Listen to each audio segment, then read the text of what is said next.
একটি ডিজেল আছে খুলি দিবি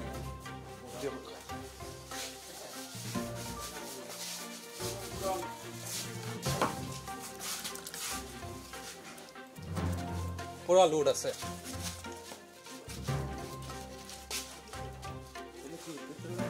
ডিজেল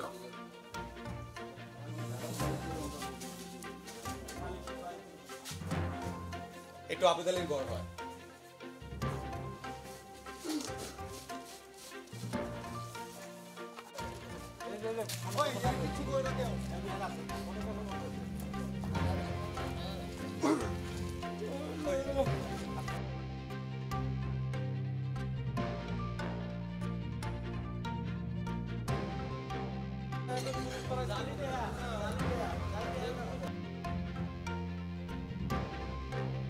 ঘটনাটো হল মানে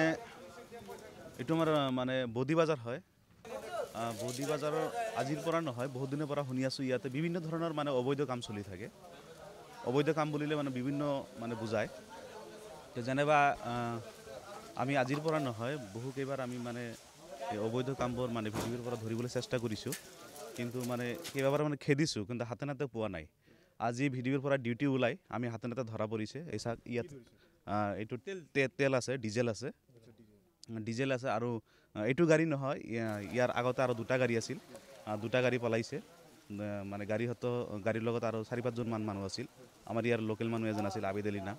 আৰু এইটো তেখেতৰ ঘৰ হয় তেখেতৰ ঘৰতো মাল পুৰা ভৰ্তি আছে আপোনালোকে যাই চাব পাৰে আৰু আমি মানে জিলা প্ৰশাসনক দাবী জনাইছোঁ যে যেটো মানে অবৈধ কাম চলি আছে আবিদ আলীৰ লগত কোন জড়িত আছে তেওঁলোকক কৰেক্ট কৰিব লাগে কৰেক্ট কৰি যি শাস্তিমূলক ব্যৱস্থা ল'ব লাগে প্ৰশাসনে এটা আমি ৰাজ্যৰ পৰা দাবী জনাইছোঁ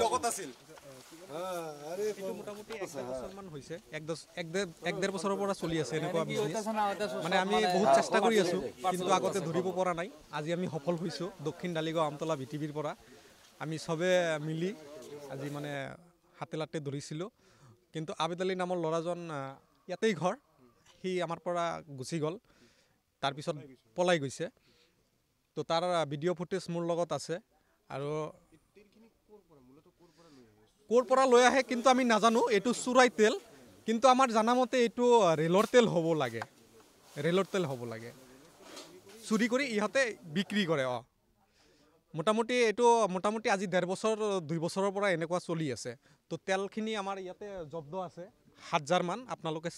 ফুটেজটো ল'ব পাৰে ইয়াৰ পৰা